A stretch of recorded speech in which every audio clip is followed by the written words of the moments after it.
자, 우리 오늘 이제 3단계 1강을 한 2시간에 걸쳐서 했고요. 오늘 이제 2강 합니다. 부르심과 완성에 대한 얘기인데요.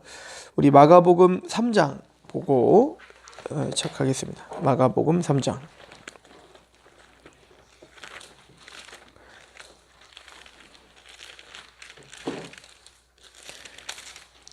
마가복음 3장. 자, 우리 13절 13절부터 우리 15절까지 보겠습니다. 시작.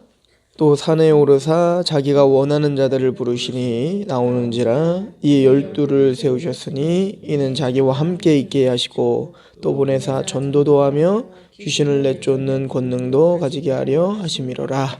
아멘. 자, 제자들을 부르시는 장면입니다.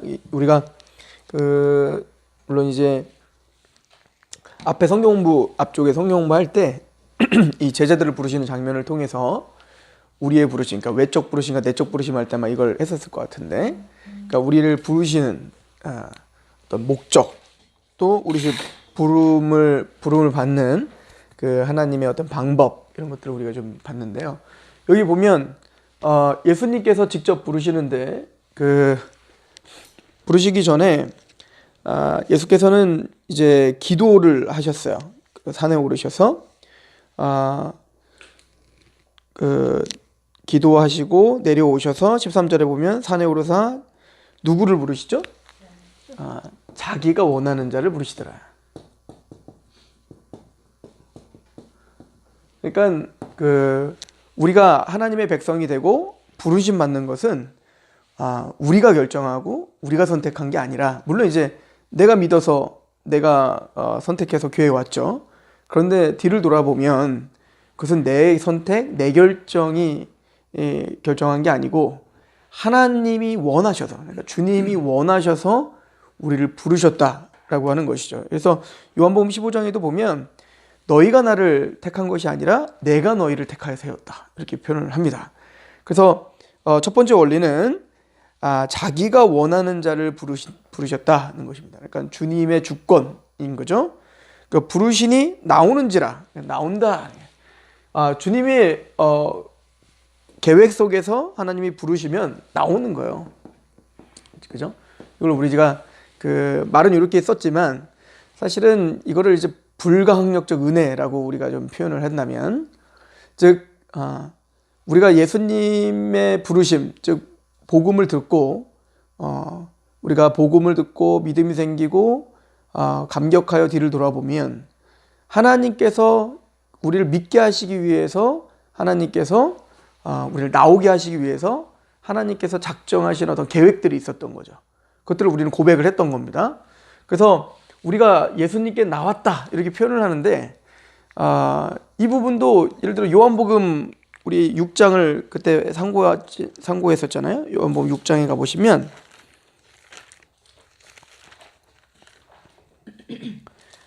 자, 요한복음 6장 37절에 보면 아버지께서 내게 주시는 자는 다 내게로 올 것이요 내게 오는 자는 내가 결코 내쫓지 아니하리라. 내가 하늘에서 내려온 것은 내 뜻을 행하려 함이 아니요 나를 보내신 이의 뜻을 행하려 함이니라. 나를 보내신 이의 뜻은 내게 주신 자 중에 내가 하나도 잃어버리지 아니하고 마지막 날 다시 살리는 이것이니라. 내 아버지의 뜻은 아들을 보고 믿는 자마다 영생을 얻는 이것이니 마지막 날에 내가 이를 다시 살리리라 하시니라. 그러면 44절 같이 읽어볼까요? 시작. 나를 보내신 아버지께서 이끌지 아니하시면 아무도 내게 올 수 없으니 오는 그를 내가 마지막 날에 다시 살리리라.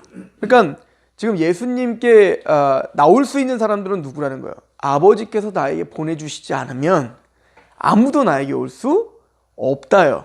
그러니까 마가복음에 이제 제자를 부를 때 예수님이 자기가 원하는 자를 부르시더라. 그러니까 부르니까 나오더라, 이렇게 말하죠. 그 나오고 있다는 건 그들이 뭐예요? 아버지께서 이미 작정하신, 그래서 아버지께서 그들을 예수님께 나오게 하신 거죠.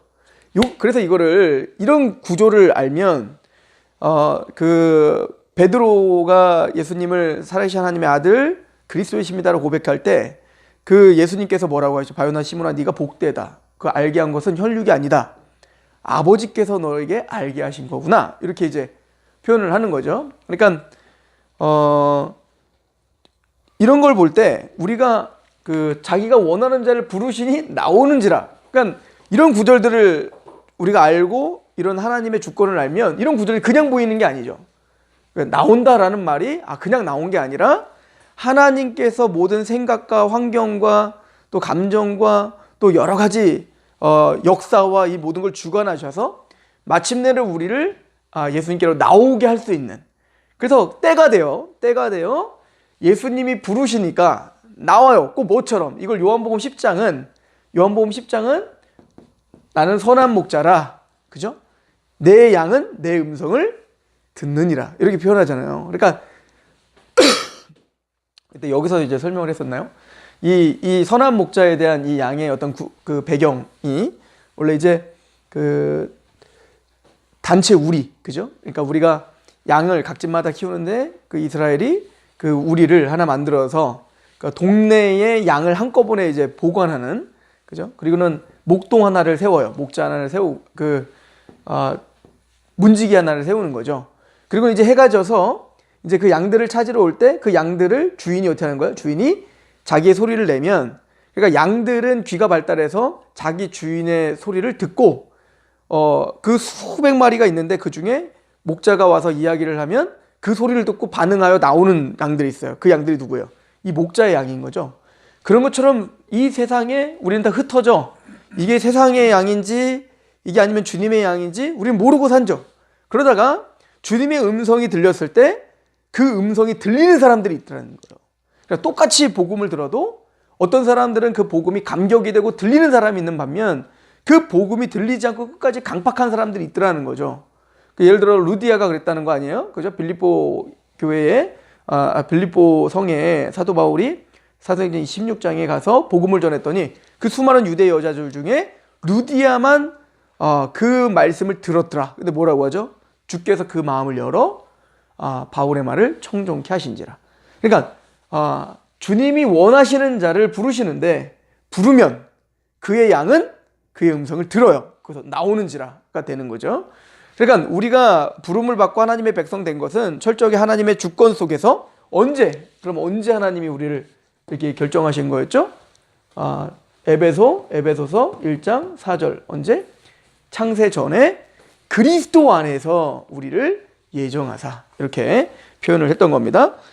또 그러면 우리가 부름을 하나님의 주권 속에서 부름을 받고 구원을 받은 하나님 백성들은 구원을 우리를 부르신 목적이 뭘까요? 첫 번째 목적은 뭐죠? 우리 다시 마가복음 3장에 보면 14절에 그렇게 원하시는 자를 부르시니 나왔어요. 그 하나님의 주권적인 은혜로 이걸 지금까지 우리가 성경 공부를 통해 다 계속 배웠던 거 아닙니까? 이에 12를 세우셨으니 이는 첫 번째 뭐죠? 자기와 함께 있게 하시려고요. 그러니까 하나님과의 연합, 하나님과의 동행, 이것이 사실은 첫 번째 목적이죠. 그러니까 에녹이 이 땅에서 하나님의 백성으로 에녹이 했던 게 뭐죠? 하나님과 동행하더라요. 그러니까 가인의 후예와 셋의 후예가 이제 나눠지지 않습니까? 그러니까 하나님의 백성과 하나님을 대적하는 백성이 이제 나눠져요. 창세 이후로, 아담이 타락한 이후로. 그러면 가인의 후예들에게서 나타나는 일들은 뭐냐면 대단히 큰 업적들이 기록이 됩니다. 큰 성을 쌓고 에녹성이라고 하고 그 안에서는 여러 가지 문화들이 일어나고 화려한 문화들이 일어나죠. 그렇죠? 그럼 반대로 셋의 후예들, 하나님의 여호와의 이름을 불렀더라 했던 여호와를 갈망하고 여호와를 의지하는 그 셋의 후예들은 어떻게 살더라? 그 대표적인 사람이 바로 에녹이죠. 에녹은 성을 쌓거나 아니면 큰 업적과 문화를 창출하거나 이런 걸 하지 못했어요. 그럼에도 불구하고 에녹이 하는 건 뭐였죠? 그냥 아이 낳고 잘 사는 겁니다. 그냥 평범하게 살았던 거예요. 단 어떻게? 300년 동안 하나님과 동행하더라. 그죠? 그러니까 하나님이 우리를 부르신 첫 번째 목적은 뭐냐면 뭔 큰 업적을 세우고 뭔가를 행하고 이거는 2차적인 문제고 제일 먼저는 뭐냐면 하나님과 함께 있게 하시려고, 하나님과 연합하고 하나님과 같이 생각하고 하나님과 동행하게 하시기 위해서 하나님 부르셨다. 그러니까 이 제자들이 처음 부름을 받고 3년 동안 예수님을 따라다니면서 했던 일은 사실은 해놓은 게 뭐 있겠냐고요. 그러니까 주님을 위해서 그 제자들이 한 게 뭐 있냐고요. 한 게 없죠. 일만 저지르고 사실 문제만 일으켰지 않습니까? 그리고 마침내는 예수님 십자가에 죽어서 다 도망가 버리고. 그러니까 이 제자들은 아무것도 주님에게 뭐 해드릴 수 있는 것도 없고 해드릴 수도 없죠. 그런 그들에게 그러나 주님은 그들과 동행하며 같이 있는 거예요. 그러나 시간이 되면 주님은 그를 나는 너를 사람 낚는 어부가 되게 할 거야 라고 말하잖아요. 그러니까 먼저 이제 소명이 있는 거죠. 그러니까 나를 사랑하시고 나를 용납하시는 그 예수 그리스도, 그 하나님의 국류를 아는 자로 부른 거예요. 그리고 난 다음에 그 사랑이 있어야 그 다음에 뭐가 있는 거예요? 이제 사명이 있는 거죠. 보내시는 거예요. 그래서 오늘 말씀에도 보면 14절에 이에 열두를 세우셔서 이는 자기와 함께 있게 하시고 또 보내사 모도하며 전도도 하며 귀신을 내쫓는 권능도 가지게 하려 함이라. 그래서 이제 주님과 복음 안에 우리가 그 주님 앞에 그런 사랑받는 자라는 것을 알게 하시고 그 감격 속에서 이제 사랑에 강권되게 하여 그 다음에 뭐 하려고 하시는 거죠? 전도도 하며 그래서 귀신을 내어쫓게 하시기 위함이다. 이렇게 표현합니다. 그러니까 우리는 사람 낚는 어부가 되게 하는 거죠. 그리고 예수님이 이 땅에서 하셨던 그 공생의 사역을 예수님을 대신하여 누가 이제 하는 거예요? 우리가 하는 거예요. 근데 우리가 하는 게 아니라 우리 안에 계신 누가 하시는 거예요? 주님이 하시는 거죠. 그죠? 그럼 예수님이 하셨던 사역이 뭐였는데요? 바로 병든 자를 고치고, 그죠? 그리고 복음을 선포하고, 귀신을 내어쫓는 일들을 하셨죠. 그러니까 우리가 마태와 마가와 누가복음을 유심히 보면 그 귀신을 내어쫓는다, 또 병든 자, 우리가 지난 시간에도 우리 귀신 내어쫓는다는 얘기 했었잖아요. 그죠? 고린도후서 4장 4절에 이 세상 신이 믿지 않는 자들의 마음을 혼미하게 하고 있는데 그 죄와 사단의 권세를 부셔버릴 수 있는 방법은 뭐밖에 없다. 우리가 할 수 있는 게 아니다는 거예요. 오직 예수 그리스도의 은혜. 그죠? 특별히 이제 그 성령님이 아니시면 죄와 사단의 권세를 부셔버릴 수가 없다. 이거예요. 그러니까 이 죄와 사단의 권세가 얼마나 강한지를 우리에게 피부로 와닿게 보여준 게 뭐라고 했죠? 거르사 지방 쫓아내는 거라고 했잖아요. 그 군대가, 그 사단의 군대가 한 영혼을 얽어매기 위해서 강하게 진을 짜고 있을 때 그걸 부셔고 우리를 뚫고 들어올 수 있는 건 누구밖에 없다는 거야. 바로 성령님의 능력, 그죠? 그 위력이 바로 뚫고 들어와 우리를 살게 한 거잖아요. 그러니까 우리가 하나님이 원하시는 자를 부르시니 나온지라, 이게 굉장히 평이하게 써 있지만 우리가 지금 복음을 듣고 주님 앞에 나오고 있다는 것 자체가 대단히 큰 하나님의 기적이다라고 하는 걸 사실 우리에게 아셔야 되는 거죠. 우리가 어제 성경 공부할 때 이걸 좀 찾았는데 우리 에베소서를 좀 보고 갈게요.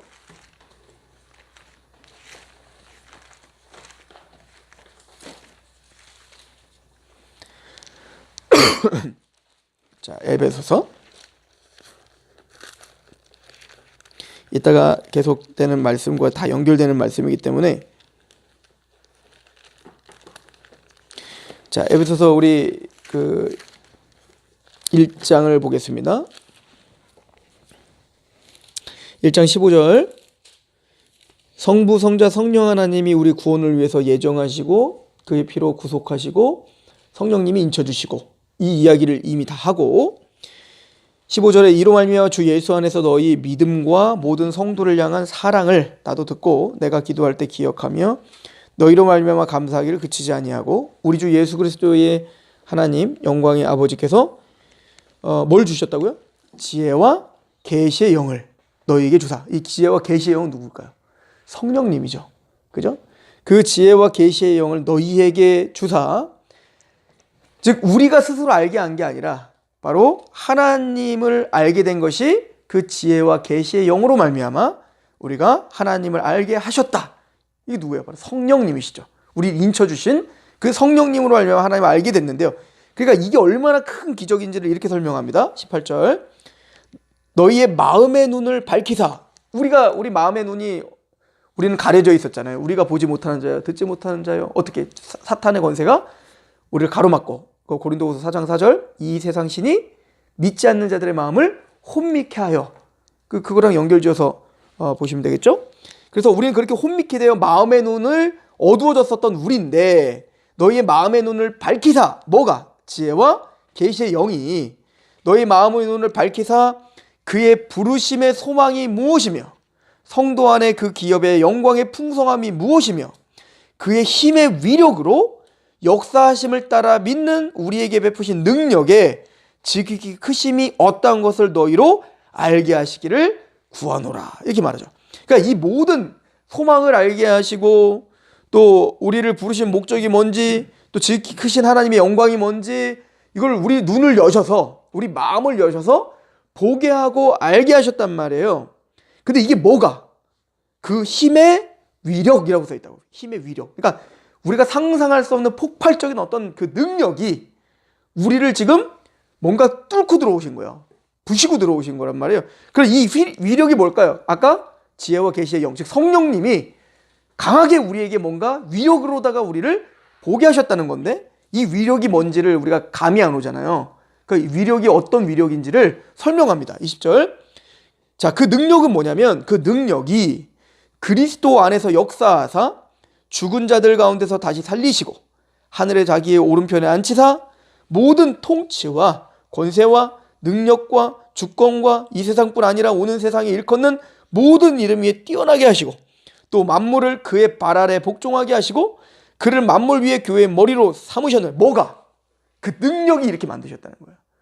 그 힘의 위력이 뭐냐면, 예수님께서 이 땅에서 십자가에 죽으셨을 때 그 죽음을 이기게 하시고 부활케 하시며 승천하게 하시고 하나님의 보좌 우편에 앉아 만왕의 왕이요 만주의 주가 되게 하시기까지, 뭐가? 그 힘의 위력이 그렇게 만드셨, 그 역사, 그 성령님의 역사가 누구에게 동일하게 역사하고 있다. 우리에게.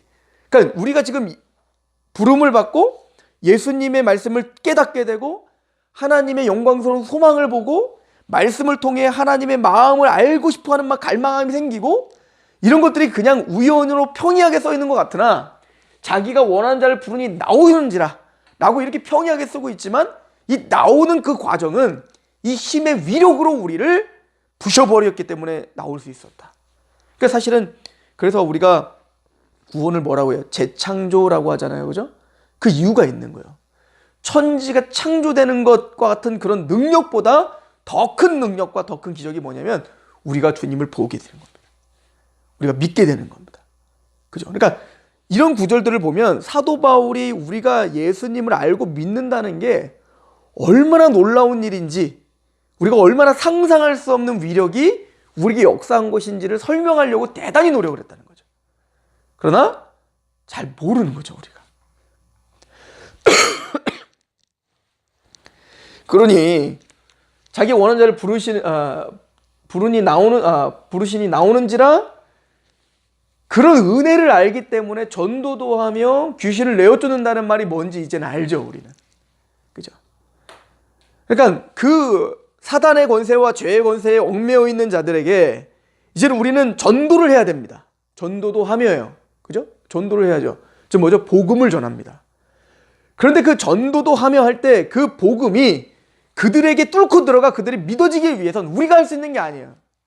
그래서 귀신을 내어 쫓게 하며, 이 말이 써 있는 겁니다. 즉 하나님의 그 성령의 위력이 그 죄와 사단의 것을 부시고 들어가 그 말씀을 따르게 하셔야 돼요. 아까 그 사도행전 16장에 그 루디아가 주께서 그 마음을 열어, 이게 굉장히 부드럽게 표현한 거예요. 주님이 그 마음을 여셨다. 근데 주님 마음을 여셨다는 얘기는 다른 말로 뭐예요? 그 힘의 위력이 그 문을 부시고 들어온 거야, 그냥. 죄와 사단의 권세의 문을 부시고 들어가니 바울의 말을 청종하게 하신지라가 된 거죠. 그러니까 우리가 전도를 해요. 우리가 복음을 전해요. 근데 그 말의 지혜로 하지 않는단 말이에요. 우리 어떤 말의 지혜, 또 우리의 삶의 어떤 우리 삶의 위대함, 우리 삶의 뭔가 좀 고상한 어떤 삶의 열매들이 그들에게 감격을 줘갖고 믿게 하는 게 아니란 말이에요. 그렇게 하면서 여기 뭐 간디가 더 잘, 석가나 뭐 소크라테스, 얘네들이 훨씬 더 우리보다 낫죠. 물론 그걸 통해서 우리가 전도를 할 수 있는 어떤 틀은 제공해 줄 수 있으나 궁극적으로 그들에게 마음이 부서져 그들을 변화시키는 건 전도를 할 때 귀신을 내어 쫓는 그 능력, 그게 필요한 거예요. 근데 그게 누가 우리가에게 능력이 있는 게 아니라고요. 그죠? 그래서 이제 그 데살로니가전서 1장에 보면 뭐라고 써 있어요? 복음이 너희에게 말로만 이룬 것이 아니라, 복음이 너희에게 말로만 이룬 것이 아니라 뭐가?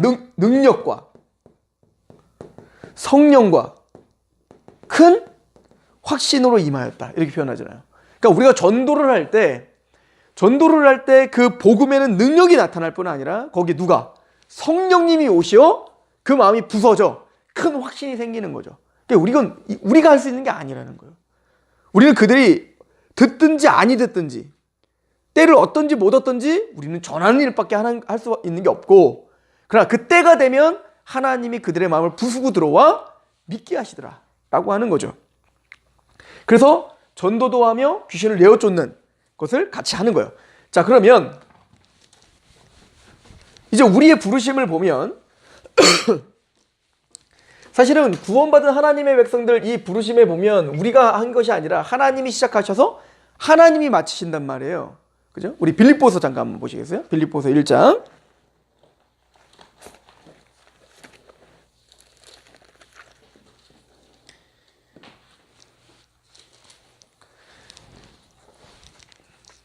자, 빌립보서 1장 3절부터 제가 볼게요. 내가 너희를 생각할 때마다 나의 하나님께 감사하며 간구할 때마다 너희의 무리를 위하여 기쁨으로 항상 간구함은 너희가 첫날부터 이제까지 복음을 위한 일에 참여하고 있기 때문이라. 자, 우리가 이제 그 사도 바울이 빌립보 성도들을 바라볼 때 이 사람들이 행하는 걸 보니까 정말 복음에 함께 동참하고 있는 걸 보는 거예요.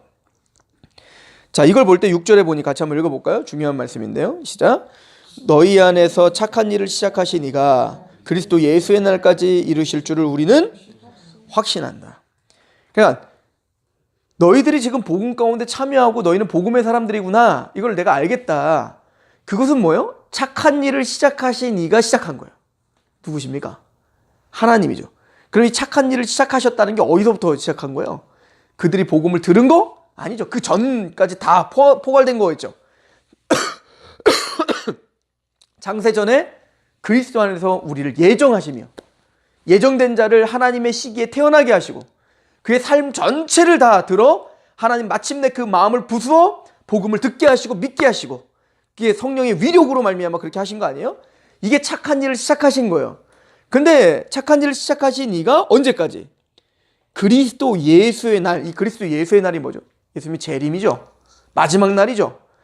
그 예수 그리스도의 날까지 이루실 줄을 우리는 확신한다. 이렇게 말해요. 그러니까 우리를 착한 일을 시작하신, 우리를 믿음을 주시고 또 예정하시고 우리를 부르신 그 주님은, 하나님은 언제까지 우리를 보장하시는 거예요? 재림의 날까지. 그러니까 마지막까지 우리 것이 아니라 하나님이 하시는 거예요. 그러니까 우리가 흔히 말하잖아요. 그러니까 믿음으로 구원받는 건 은혜고 성화되는 건 행함이고, 잘못된 거예요. 그렇지 않습니다. 믿음으로 구원받는 것도 은혜고 우리가 그리스도를 닮아가는 모든 성화의 과정 다 누구 거라는 거예요? 그리스도의 은혜라는 거예요. 마침내 그래서 우리를 어디까지? 그 구원의 서정이라는 게 있는데요. 구원의 서정. 구원의 서정이고 구원의 순서예요. 이거는 사실은 그 시간적 순서라기보다는 논리적, 그냥 우리가 순서를 생각해 보는 건데, 예를 들어서 이제 이거를 이제 로마서 8장은 우리가 잘 아는 말씀인데, 미리 아시고, 그죠?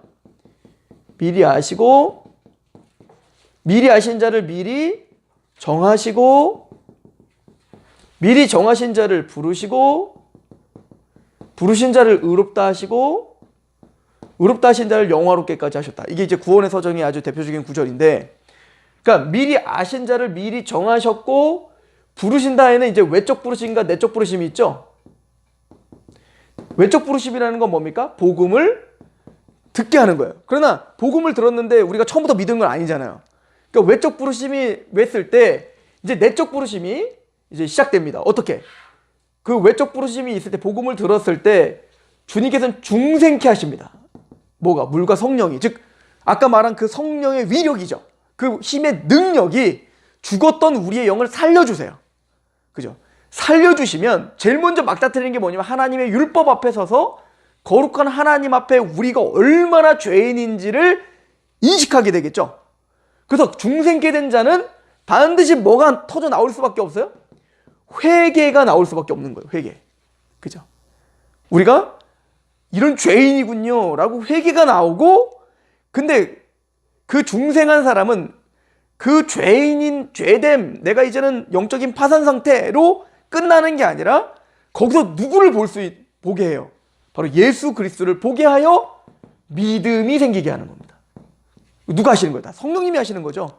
우리를 중생케 하셔서 우리의 죄됨을 알고 우리 스스로는 구원받을 수 없음을 철저하게 알게 하셔서, 그래서 이제 누구밖에, 오직 길이요 진리요 생명이신 예수 그리스도 외에는 내가 주님께 갈 수가 없습니다 라고 하는 것을 알아 마음을 다해 그 예수를 믿을 수밖에 없게 하는 거. 일단 다 주님이 성령님께서 하시는 일이에요. 그래서 그 믿음으로 뭐가 되시고 의롭다함을 주시는 거예요. 그 칭의가 이루어지는 거예요. 그러니까 로마서 8장에 미리 아시고 미리 정하시고 부르신 자를 의롭다 하시는 그 중간에는 중생과 회개와 믿음이 포함되어 있는 얘기인 거예요. 그죠? 그러면 그 의롭게 된 하나님의 백성들을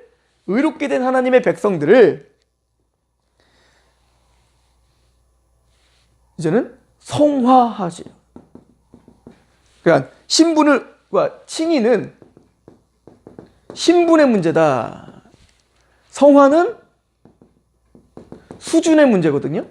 무슨 얘기냐면 우리가 구원받기 위해서는 의인이 구원받을 수 있는데, 그건 예수님의 십자가의 피로 이미 완성된 하나님의 의로 우리를 의롭다 칭해 주시고, 그러니까 더러워진 우리에게 예수 그리스도의 옷을 더 입히신 거예요.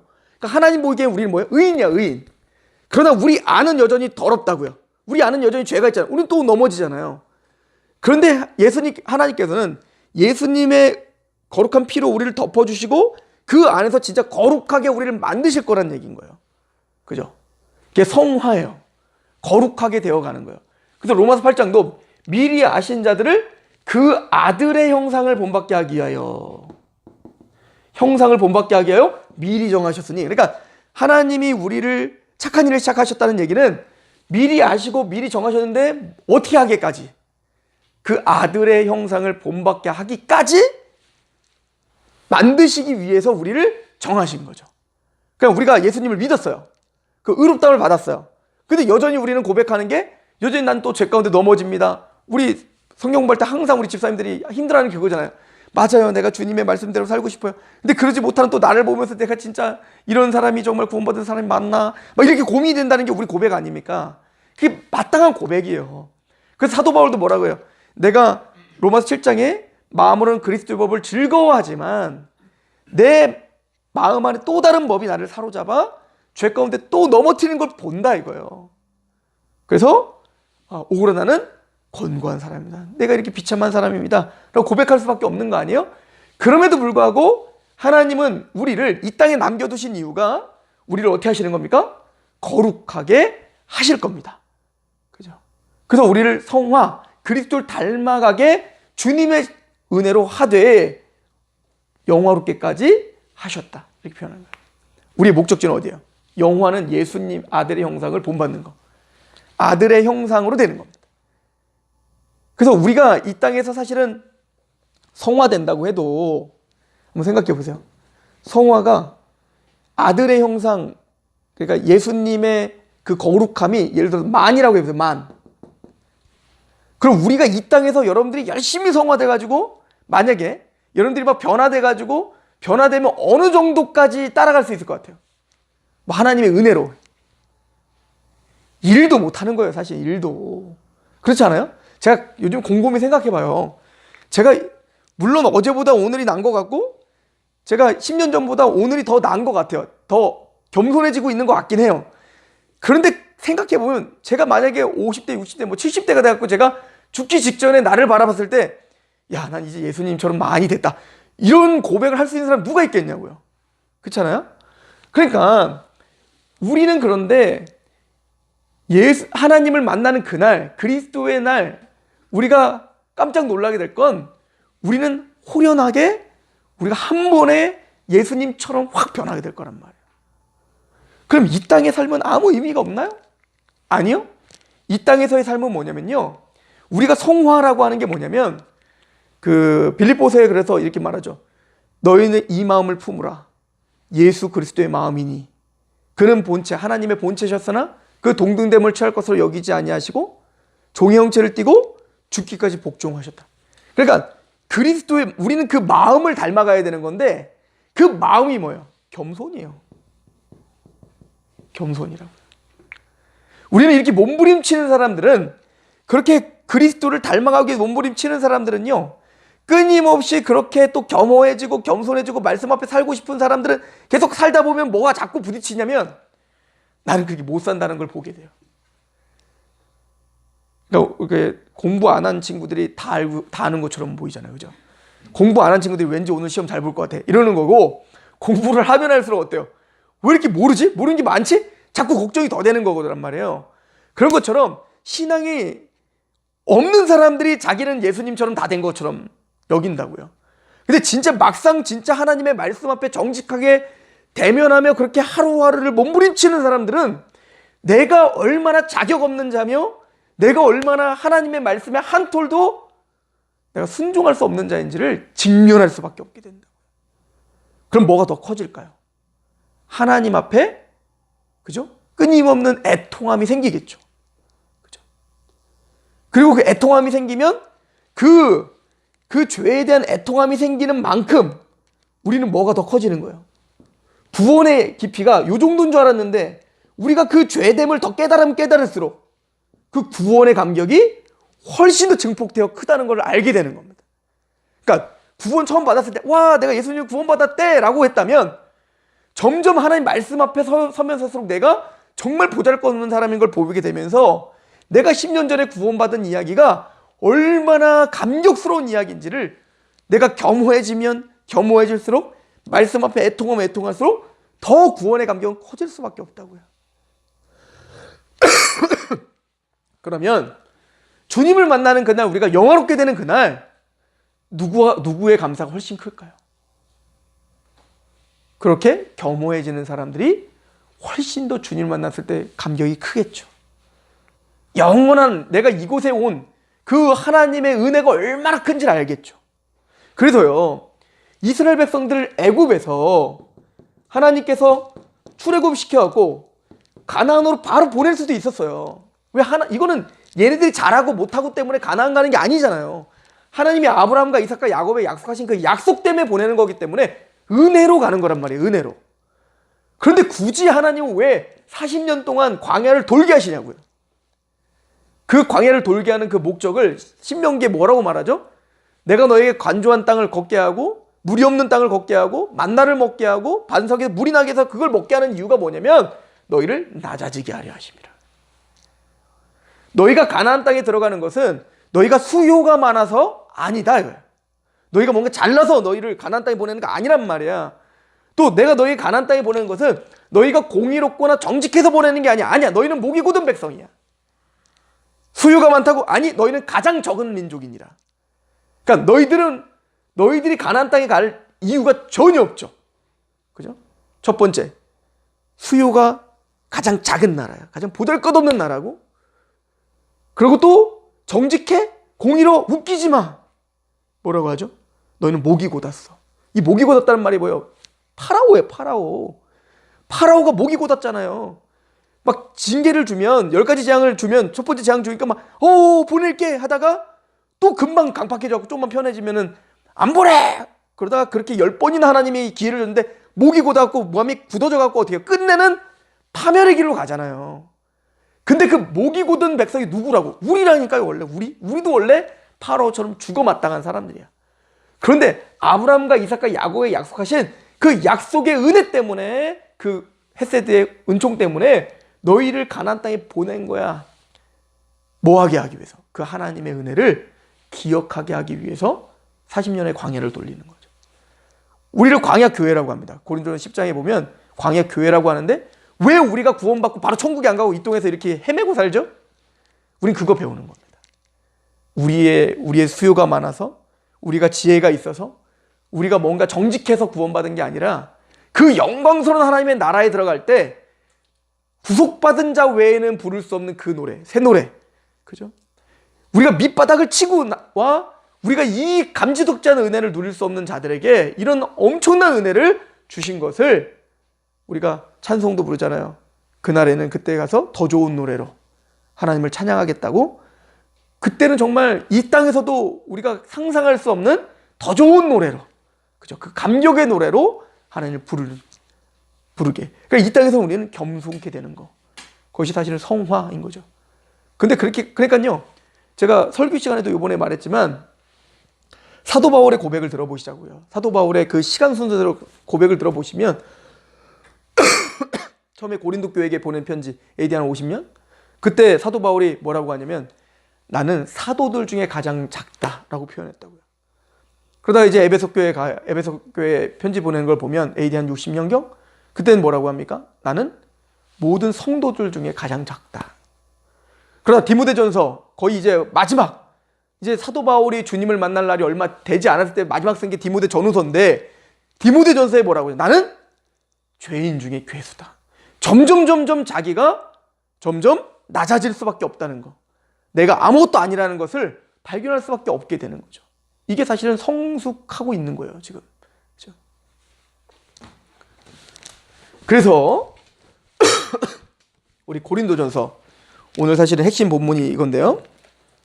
고린도전서 1장 보시죠.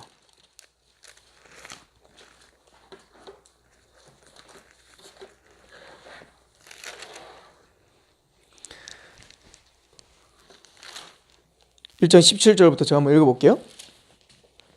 그리스도께서 나를 보내심은 세례를 베풀게 하려 하심이 아니요 오직 복음을 전하게 하려 하심이로되 말의 지혜로 하지 아니함은 그리스도의 십자가가 헛되지 않게 하려 함이라.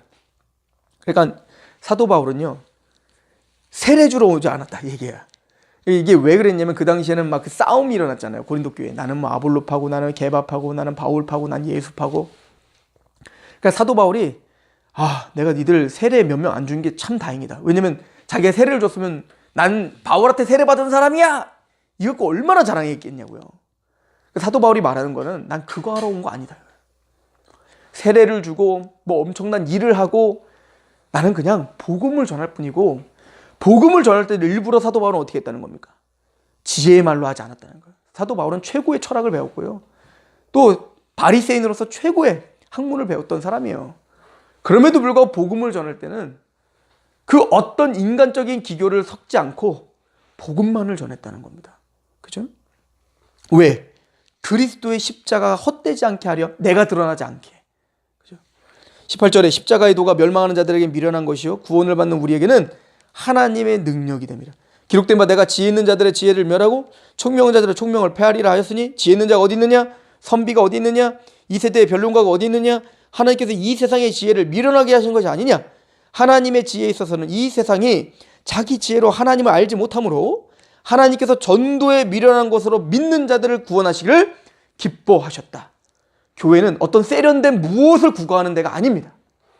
어떤 세련된 건물을 통해서, 또 세련된 어떤 프로그램을 통해서, 또 세련된 어떤 언변을 통해서 사람들에게 호응을 얻어내려고 하는 집단이 아닙니다. 그죠? 우리는 미련하게 하나님의 말씀만 전하는 것이에요. 하나님의 복음만 전하는 겁니다. 왜? 거기에 예수 외에 다른 것이 드러나면 안 되니까. 그렇게 하나님은 전도에 미련한 것으로 구원하기를 기뻐하셨어요. 왜죠? 22절 유대인은 표적을 구하고 헬라는 지혜를 찾습니다. 오늘날도 마찬가지예요. 뭔가 보여주길 원하고, 그럼 내가 신기한 걸 보면 내가 믿겠다는 거예요. 또 이해되기를 원하죠. 지혜를 찾죠. 근데 우린 뭐만 전해야 돼요? 나는 십자가에 못 박힌 그리스도를 전하니 유대인에게는 그런 거리끼는 것이고 이방인은 미련해 보입니다. 그러나 오직 부르심을 받은 자들에게는 유대인이나 헬라인이나 그리스도나 하나님의 능력이요 하나님의 지혜인 거예요. 그러니까 우리가 뭘 본 게 아니야. 우리가 뭔가 이해가 다 잘 돼서 믿는 게 아니에요.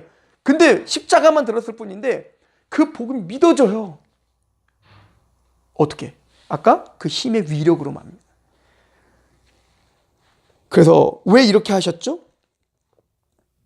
26절 같이 한번 읽어봅시다. 시작. 형제들아 너희를 부르심을 보라. 육체를 따라 지혜로운 자가 많지 아니하며 능한 자가 많지 아니하며 문벌 좋은 자가 많지 아니하도다. 우리는 다 뭐라는 거예요?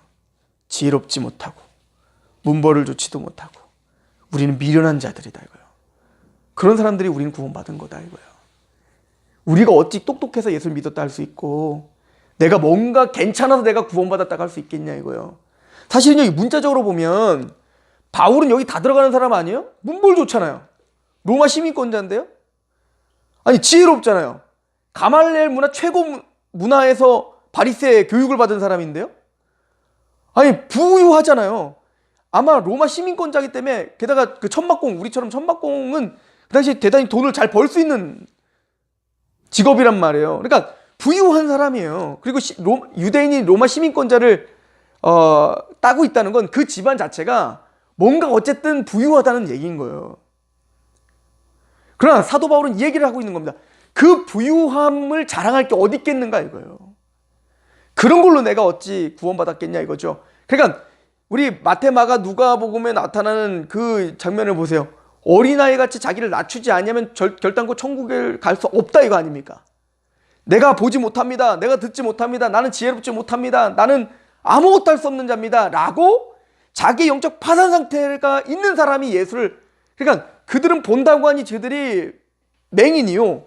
그들은 안 보인다고 하니 그들이 보는 자라는 거 아니에요. 그러니까 우리가 그렇게 철저하게 우리의 힘이 아니라 하나님의 은혜입니다라고 고백하고 있는 철저히 내가 죽는 그 사람들이 구원을 받는 거죠. 영적 겸손을 말하죠. 낮아짐을 말하죠. 그리고 말을 합니다. 29절. 이는 아무 육체도 하나님 앞에서 뭐하게 못하게 하려니라? 자랑하지 못하게 하려 함이라. 우리는 하나님 앞에 자랑할 게 하나도 없는 거예요. 그렇죠? 우리는 무익한 종이라 이렇게 표현하죠. 예수님께서. 사실은 우리가 이 땅에서 주님을 위해서 했습니다. 그것이 뭘 그렇게 자랑할 거겠습니까? 내가 한 거겠습니까 그게? 그래서 계시록에 보면 24장로가 사장에 보면 보좌 앞에 자기의 면류관도 내려놓죠. 이게 무슨 얘기입니까? 하나님께서 이 땅을 주님을 위해서 같이 십자가를 짊어지고 살았던 그 순교자의 피를 흘렸던 그 수많은 하나님의 백성들이 주의 보좌 앞에 가서는 그래 수고했다 눈물을 닦아주시고 면류관을 씌워줬는데 그 면류관을 누구한테 내려놓는 거예요? 하나님께 내려놓잖아요. 사도 바울이 나의 나됨은 그리스도의 은혜입니다라고 고백을 하는 것처럼 말이에요. 그죠? 그래서 말을 합니다. 30절 같이 한번 읽어볼까요? 시작. 너희는 하나님으로부터 나서 그리스도 예수 안에 있고 예수는 하나님으로부터 나와서 우리에게 지혜와 의로움과 거룩함과 구원함이 되셨으니 기록된 바 자랑하는 자는 주 안에서 자랑하라 함과 같게 하려 함이라. 이게 뭐냐면 예수님이 우리의 모든 것 되셨습니다. 이 얘기인 거예요. 자, 여기 보니까 뭐라고 하죠? 그리스도께서는 우리의 지혜와 의로움과 거룩과 구원함이 되셨습니다. 이렇게 표현하죠. 지혜 뭐죠? 우리는 사실은 죄와 사단의 권세 가운데 사로잡혀 우리는 하나님의 말씀을 볼 수도 들을 수도 이해할 수도 없는 무지한 자들이었어요. 그런데 그 무지한 우리의 마음을 부시고 들어와. 그러니까 에베소 4장에 총명이 어두워지고 무지해지. 그 마음은 굳어져. 하나님의 생명에서 떠나 있도다.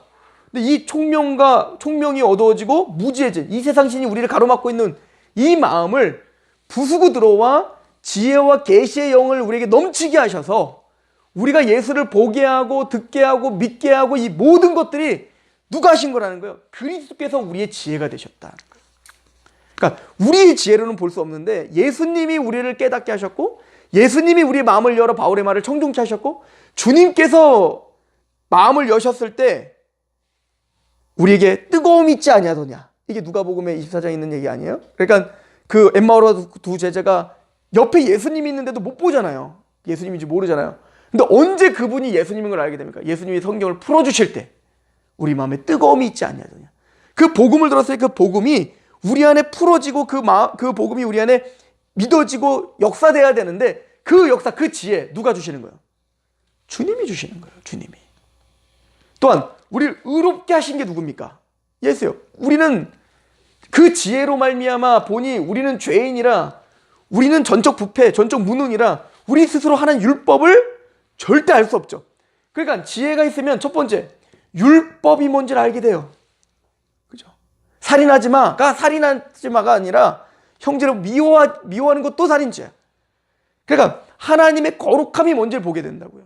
그러니 하나님의 의를 내가 완성시킬 수 없다는 걸 알죠. 그 거룩하신 하나님을. 그 지혜롭게 되면 갈라디아서의 말씀이 이해가 됩니다. 모든 율법을 항상 지켜야 되는 거예요. 그러니까 우리가 영생, 율법을 얻어 영생을 얻으려면, 율법을 지켜 영생을 얻으려면 그 하나님의 의를 우리가 이루어야 되는데 그 의의 기준이 뭐라고요? 모든 율법을 항상 완벽하게 지켜야 되는 겁니다. 야고보서에 뭐라고 하죠? 모든 율법을 지키다가 1만 가지 율법을 지키다가 한 가지만 어겨도 죄인인 거예요. 다시 말씀드려요. 우리는 끝났다니까요. 우리는 이미 끝났어요. 그죠? 이게 지혜인 거예요. 주님이 주신 지혜입니다. 하나님의 거룩함을 보고 하나님의 의를 우리가 스스로 이룰 수 없다는 거. 그런데 그 지혜로 말미암아 우리가 알게 되는 게 뭡니까? 예수님이 십자가에서 죽으셨을 때 로마서 8장 2절에 율법이 육신으로 연약할 수 없는 그것을, 맞아요. 이 율법을, 이 거룩한 율법을 육신이 연약하여, 죄 가운데 우리는 전적 부패한 우리가 육신이 연약하여 할 수 없다는 걸 인정하는 겁니다. 율법이 육신이 연약할 수 없는 그것을 하나님만 하실 수 있다. 어떻게? 죄 없는 그의 아들을 죄 있는 육신의 모양으로 보내요. 육신의 죄를 정하사.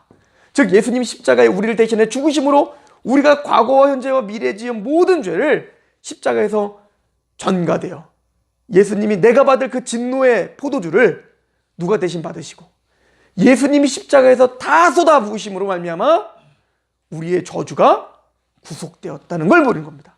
더 나아가 우리는 율법이 육신이 연약할 수 없는 그것을 예수님이 이 땅에 성육신하시고 우리와 동일한 성정을 갖고 이 땅에 오셔서 우리는 계속 죄를 짓지만 예수님만이 유일하게 모든 율법을 항상 순종하셨죠. 그래서 히브리서 4장이 뭐라고 합니까? 우리와 똑같이 시험은 받으신 이로되 죄는 없다. 그리고 십자가에 다 이뤘다. 뭘? 하나님의 의를 온전히 성취하셨죠. 그죠? 그리고는 고린도후서 5장 21절 뭐라고 합니까? 하나님이 죄 없으신 이를 우리를 대신하여 죄로 삼으신 것은 우리로 하여금 하나님의 의가 되게 하려 하십니다. 우리의 죄는 예수님께로 전가되고 예수님이 십자가에서 완성하신 하나님의 의는 누구의 것으로? 우리에게 전가시켜 주심으로 우리의 의가 되어 주셨죠. 우리가 할 수 있는 게 아무것도 없는 겁니다. 그래서 우리의 지혜가 되신 그 예수께서는 우리의 뭐도 되신 거예요? 의로움이 되셨다. 이렇게 표현하고 있는 겁니다. 우리를 의롭다 하신 그분은 근데 또 뭐예요? 거룩이 되셨다. 거룩함. 이게 이제 영어 성경으로 sanctification이에요. 그러니까 성화라는 뜻이에요. 성화. 우리가 거룩해지는 것도 우리가 하는 게 아니라 착한 일을 시작하신 이가 예수 그리스도의 날까지 이루시길 우리가 확신하노라. 이 성화도 예수의 그 거룩의 은혜, 예수님이 우리를 이미 거룩하게 하신 거예요. 그리고 우리를 거룩하게 하실 겁니다. 이 성화도 누가 하시는 거예요? 예수님이 우리에게 성화되신 겁니다. 그죠? 그리고 구속함이 되었다. 구원함이 되었다. 이 얘기는 뭐냐? 구원의 완성을 말하는 겁니다. 그 구원의 역사의 드라마, 그 모든 구원의 역사의 드라마는 누가 종지부를 찍는 거예요? 예수님이 우리의 모든 구원의 완성이 되셨다. 이 얘기인 겁니다. 다시 빌립보서 1장 6절 가보세요.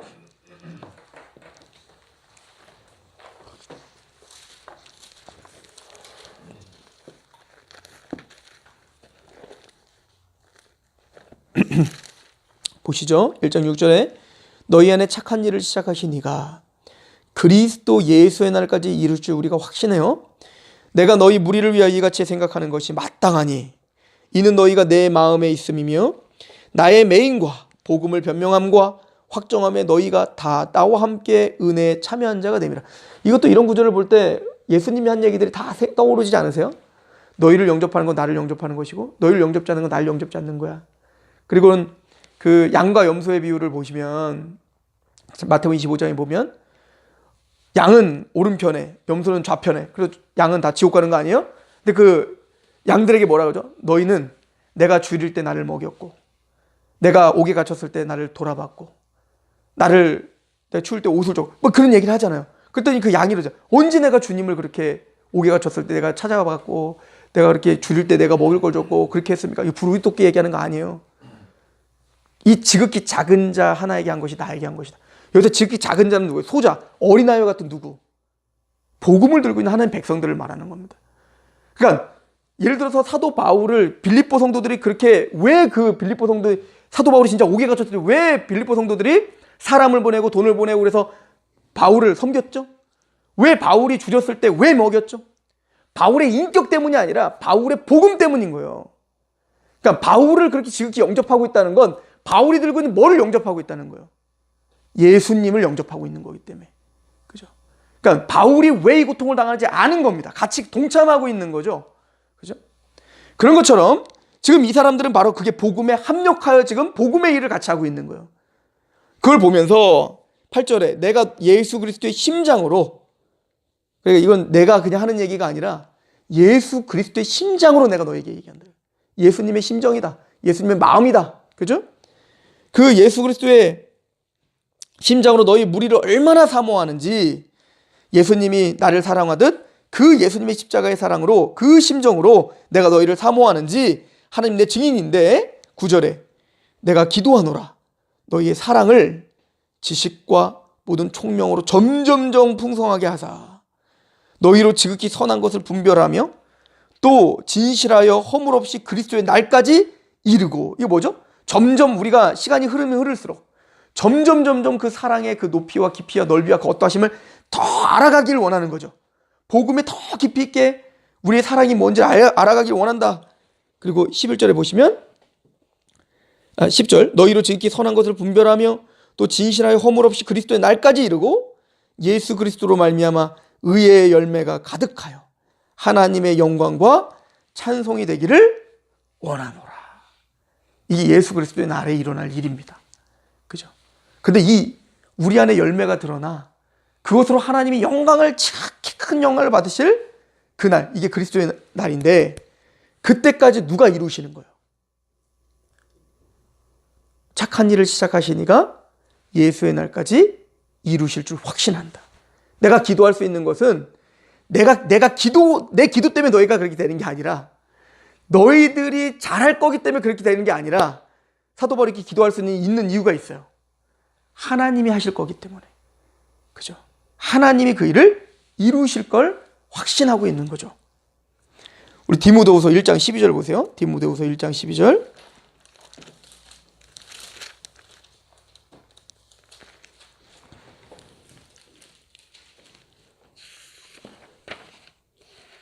자, 같이 한번 읽어보겠습니다. 1장 12절 시작. 이로 말미암아 내가 또 이 고난을 받되 부끄러워하지 아니함은 내가 믿는 자를 내가 알고 또한 내가 의탁하는 것을 그날까지 그가 능히 지키실 줄을.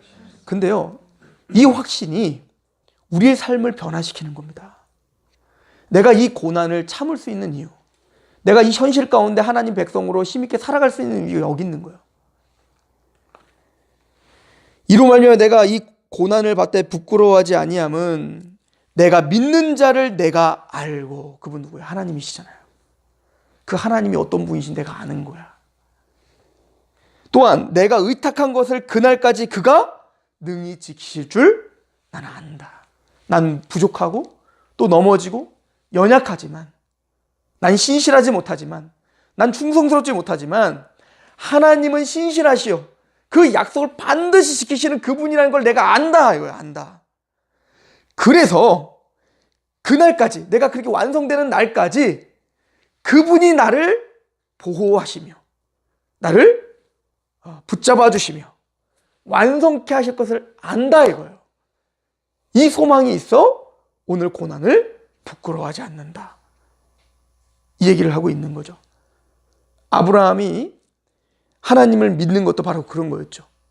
하나님이 약속을 하셨지만 그 약속 자체를 믿지 못했던 아브라함이에요. 그죠?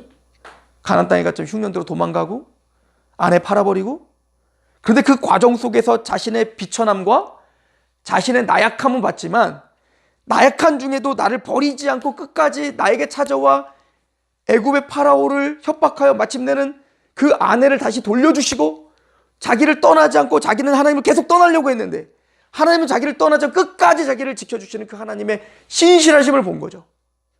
마침내는 그 아들을 준다고 했는데 그 아들 준다는 약속을 비웃어버린 난데도, 1년 전까지도 비웃어버린 난데도 그런 나에게 이삭을 주시고야만은 그 하나님을 이제 아는 거예요. 그래서 그는 이삭을 달라 할 때 이삭을 하나님께 위탁할 수 있었던 겁니다. 왜? 신실하신 하나님이 그 이삭 다시 돌려줄 거라고 믿고. 이게 히브리서 11장의 얘기잖아요. 이게 우리의 신앙인 겁니다. 그죠? 우리의 지혜와 의로움과 거룩과 구속함이 되셨다. 착한 일을 시작하시냐 이가 예수 그리스도까지 이루실 줄 확신한다. 왜? 그 하나님이 누구신지를 우리는 배워가는 겁니다.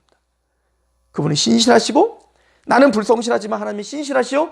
그 약속을 반드시 이행하시는 분이야. 이걸 믿는 거죠. 그래서 우리 유다서 24장을 봅시다. 유다서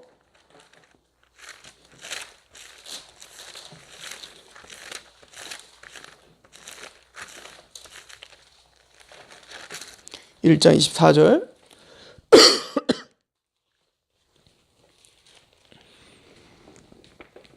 자, 17절부터 제가 읽어볼게요. 사랑하는 자들아, 너희는 우리 주 예수 그리스도의 사도들이 미리 한 말을 기억하라. 이 말씀에 창념하라는 거죠. 그들이 너희에게 말하기를 마지막 때에 자기의 경건하지 않은 정욕대로 행하며 조롱하는 자들이 있으리라 하연, 자기 마음대로 행하는 사람들이 있을 거라는 거예요. 그리고 옳다는 사람들이 생길 거라는 거예요. 교회 안에. 이 사람들은 분열을 일으키는 자며 육에 속한 자며 성령이 없는 자다 이거예요. 사랑하는 자들아, 너희는 너희의 지극히 거룩한 믿음 위에 자신을 세우며 성령으로 기도하며 하나님의 사랑 안에서 자신을 지키며 영생에 이르도록 우리 주 예수 그리스도의 국류를 기다리라. 어떤 의심하는 자들을 국류를 여기라. 또 어떤 자를 불에서 끌어내어 구원하라. 또 어떤 자를 그 육체에 더럽힌 옷까지 미워하되 두려움으로 국류를 여기라. 그러니까 끊임없이 우리가 싸우며 국류를 여기며 그렇게 서 있어야 되는데, 24절 25절 같이 읽어볼까요? 시작. 능히 너희를 보호하사 거침이 없게 하시고 너희로 그 영광 앞에 흠이 없이 기쁨으로 서 있게 하시리. 곧 우리 구주 홀로 하나이신 하나님께 우리 주 예수 그리스도로 말미암아 영광과 위엄과 권력과 권세가 영원 전부터 이제와 영원토록 있을지어다. 아멘. 그런데 그렇게 우리가 서 있을 수 있는 이유, 능히 너희를 보호하사 거침이 없게 하시고 너희로 그 영광 앞에 흠이 없이 기쁨으로 서게 하실 그분, 곧 우리 구주 홀로 하나이신 하나님, 그리고 예수 그리스도. 그러니까 그 하나님이 우리를 보호하시는 거예요. 그래서 우리에겐 소망이 있는 겁니다. 오늘 넘어져도, 오늘 실수해도, 아프고 갈등하지만 그 착한 일을 시작하신 이가 우리의 구원을 완성하실 것입니다. 이것이 우리가 믿는 소망이고 또 우리의 부르심의 목적지는 그 구원의 완성이다 라고 하는 우리의 믿음의 고백을 같이 상고해 봤습니다.